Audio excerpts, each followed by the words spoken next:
Alright, so in this edition of the UFC Goofy Tier List, we got the Bantamweights. This division is, again, like pretty small like the flyweights, but however, there's a unique thing about them, which is the fact that there's a lot of cringe in this weight class. And today we're kind of going to be going over all ranked opponents, including the champion, and we'll go over kind of like the cringe factor of all of them. Tier list is in order: the king of cringe, kings of cringe.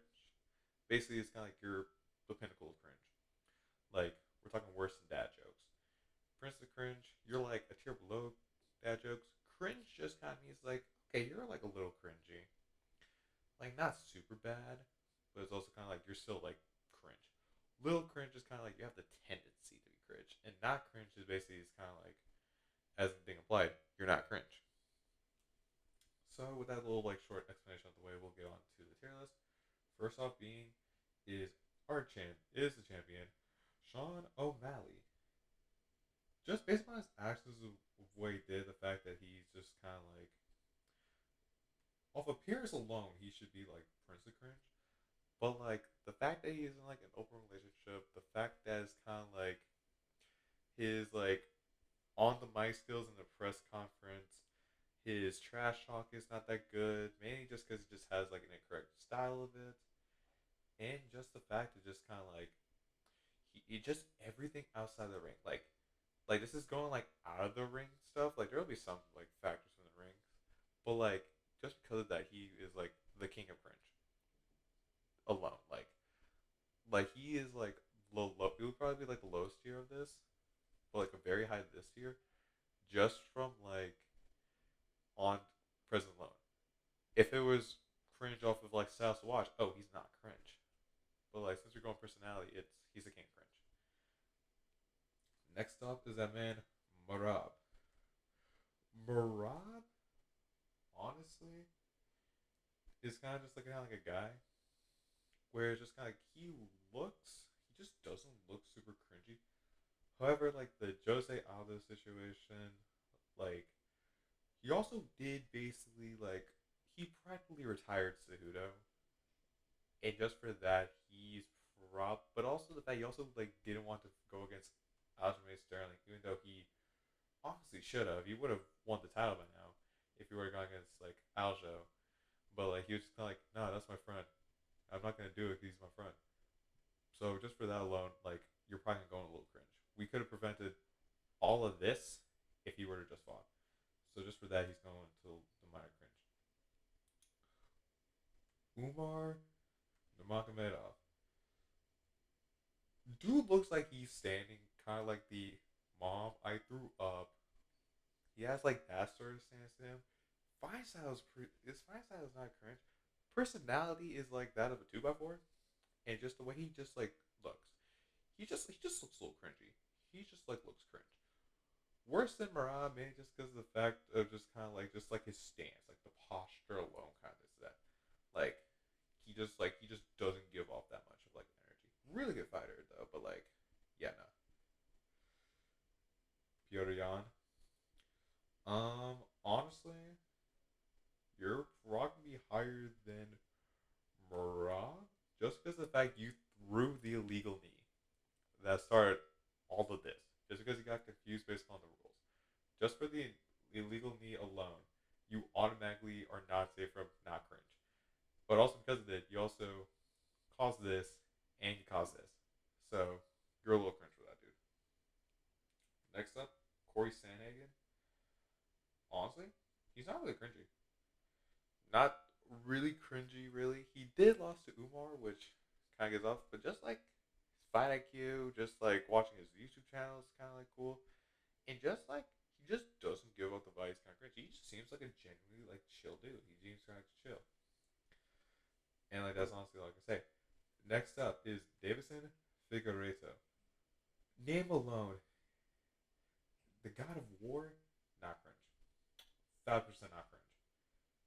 The name alone saves him. And also given the fact of just like his age. The dude is 36. He's 36 and he's moving the way he does. Yeah, no, he's definitely not cringe. Like, yeah, he probably has like a wife and kid by now. He should probably be tending to them. But he's just saying, like, man, fuck it. I'm going to do it. I'm going to do what I Henry Cejudo, high, immediately, like immediately, and should be like the king of cringe. Just off the fact alone, this man got retired by Marab. The cameras weren't pointing his way, and it just says, "Oh, I'm not gonna retire anymore. Screw you guys." Just that alone, just like his personality, just like his antics, I always just find it annoying. I respect him as a great. He's a great fighter, but it's just kind of like he's just annoying. He just annoys the hell out of me. Like he's just like him being up here is very like self-explanatory. Like it should be very self-explanatory, honestly. Chita Vera, little cringe. Personality wise, not cringe. Fighting style, the fact that he's just a cardio machine that's a punching bag, little cringe at times. He has sort of like that Sean Strickling effect to it, where it's just like before a fight you're like, oh my god, he's gonna be so good, but it's just kind of like gets him to fight, he just gets whooped, he just gets beat all the time. Like he just doesn't just have that to it. Like he just doesn't. Like, and I just feel like that's kind of sick. Other than that, literally, just because of everything else, like he should be here, but just for like his fighting style, he just has to go a little cringy. But he's like the lowest tier of little cringe. Next up, Song Yadong. Honestly,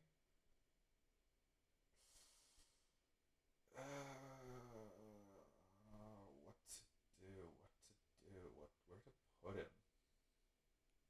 I'm gonna put him in cringe, just because of the fact you did lost to Piotr Jan in 3 rounds when he's not even at full power. Like everyone was expecting you to beat him, and you just lost to him. Like that should not be happening. Just for that alone, it's a little cringe. It's pretty cringe. It just like he just doesn't have like enough like most. Yeah, he has 7 first round finishes, which like it's very nice. But at the same time, it's also like not enough to be kind of like counteract like him losing to Piotr Jan in 3 rounds. Makes no sense. Honestly, it doesn't make any sense at all. Next up on our list is Jose Aldo. Not cringe. He is a legend. He will be respected as such. And just overall, like even then, just kind of like, yeah, he did have like the most embarrassing loss given the fact that he lost in 13 seconds to Conor McGregor. But at the same time, that's more of like that shouldn't really even count much against him in terms of like in a tier list like this. Because yeah, it is kind of cringy, which is why I put him above put him above Figueredo. But at the same time, it's kind of like he doesn't really deserve like as much shit for it, honestly. I honestly think it's fine.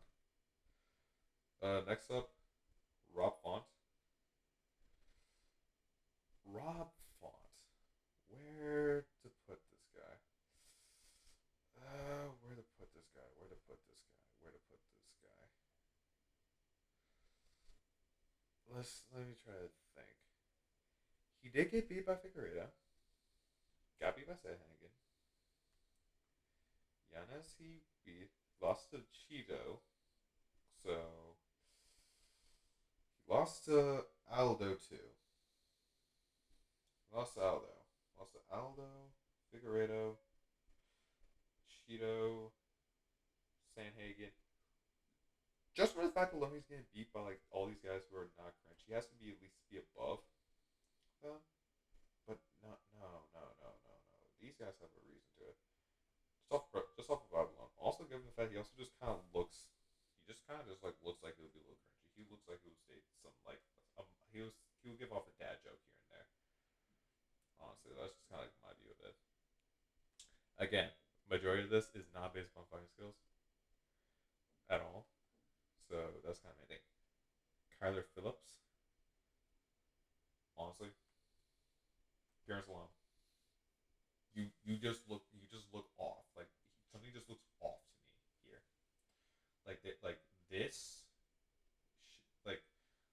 like I need to see parents. I need to see the parents of whoever the hell had Kyler Phillips to see where did this come from. Like, there's just kind of like no way. Also, given the fact your name's the Matrix, like, no, you do not look like your name should be the Matrix. Like, no, you honestly should not be. And just given the fact it is like kind of cringy. Honestly, it's pretty cringy. Mario Bautista. Bautista. I pronounce it. Posture alone makes the posture of his full photo makes it feel like he should be in the little cringy category. He did win his last match to Simon. So where to put him? Like, cause these guys are cringy just because they just did an action. Like, if they didn't do like an action, all there would be six people no cringe.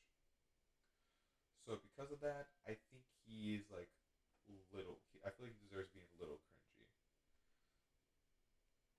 I feel like he kind of does because it's just kind of like he just there's not really a lot to him. Like, yeah, he won three matches by knockout, six by submission, and five of his finishes were all in the first round. So it's kind of like the tap. Wait, no, wait, hold on. What the hell? The chest? No, just no. He doesn't. He doesn't have a proper chest too. Never mind. Never mind. Never mind. He's going up here just for the tattoo alone. Tattoo alone. No, I'm not rocking with that. That tattoo just looks kind of bad on him, honestly. If you ask me, looks pretty horrible on him. Dominic Cruz, dude, you're basically retired. You have an office job. Get the fuck out. You spend time with your kids. Prince of French, immediately. And you guys may be wondering, oh, why are you like disrespecting Dominic Cruz? He's also a legend of the sport, and you give respect to Jose Aldo. Okay, Aldo still is going on like a run. He still generally has a run. He's still fighting recently, and then we also have his opponent he just beat coming up next. But like Dominic Cruz, he hasn't fought in like 2 years. He has a job as a commentator. The fact that he's holding up a spot in the rankings just because he can is kind of stupid. Like he should immediately be long up here for like Prince of Cringe alone, just for that factor. Just the fact that he's holding up a spot in the rankings, which yes, it's not an important spot. He's basically retired, but he just doesn't want to admit that he's retired. Dude, just have the self awareness to admit saying, "Hey, my career is done. Let's just move on." Just because of that alone, you're going up here because all these guys have at least something to them that's like they're actively doing. But however, they have the opportunity to kind of like change that. You don't. There, like the best case for you to do in order to go down is just retire. That's literally all you need to do. Same as him. Like there's a difference. Like these two should be retired, and Jenna should be retired. Jose Aldo is like a respected person for still fighting. These two, we know they should be retired. Heck, so who had already retired beforehand? He should have already been gone. Dominic Cruz should already be gone too. Jose Aldo, there's never been such thing as like kind of like oh like not as much compared to these two. So that's kind of why like there's like a difference between here. Like that's why I believe there's honestly a difference. Next up, Jonathan Martinez. You did get beat by Aldo, but it is Aldo. Honestly, you go into a little cringy. You go into a little cringy because yeah, you kind of did like you did lose to a legend. You did respect him. Everyone kind of clowning you for like doing it, but at the same time, it's kind of like it's still Jose Aldo. Yeah, no, like he doesn't have the conditioning, but he still has the skills, the mind, like the experience to beat up on a younger guy. And that's just simply all that matchup was. It was really just Aldo just beating up on a young guy. And I feel like just for that, he shouldn't really get as much clown on as he should be. Because I think he could be a solid fighter. I think he could be like a good solid like mid-rank fighter for like a title contender for like O'Malley to face. Honestly, I think that's kind of like I think that's fair. To me, it should be fair. So yeah, I feel justified putting them in a little cringe. Next up, Montel Jackson. The name Montel sounds a little extra. I ain't gonna lie. Like there are some weird names that it's like you can pass, but like then there's names like Montel. Sounds basic enough, but doesn't sound basic enough to the point where it's cool. His like fight name is the Quick, Quik. I don't know the reason behind it, but just for misspelling alone, should move you up to like a little cringe, move you up to cringe. How he also just off the appearance, he looks like a guy that you would see at the gas station asking you for a quick like $5. He gives up that kind of vibe to me, and just yeah, I think he deserves to be at the bottom of like cringe category. I feel like that's kind of where it should be, and honestly, yeah, I feel that's kind of like what the list is. Of course, like this list is more based upon kind of like person that like kind of like how they look, kind of like some actions here and there, um, some main like personality traits for these guys, and for like these guys too. Some of them is kind of like personal preferences. Some of them is kind of like appearance, just presence, stance, or like have like an action like these three that kind of caused some of this. So it's kind of like a if you didn't do it, we wouldn't have this, you know. But no, yeah, honestly, I think that's about it for the tier list. Make sure to like and subscribe, follow for more content. Tomorrow it will be like the last kind of like upload in the series until there's another like decent break for like football content, and I'll pick it back up again with it. Because again, it's like this is a sports channel. I'm going through multiple sports all at the same time, so it's gonna be like be willingness to kind of see some like bouncing around here and there. There will be some long form contents here and there. There will be more reactions to it. So yeah, honestly, that's all I have, and enjoy the rest of your night. Later, everybody.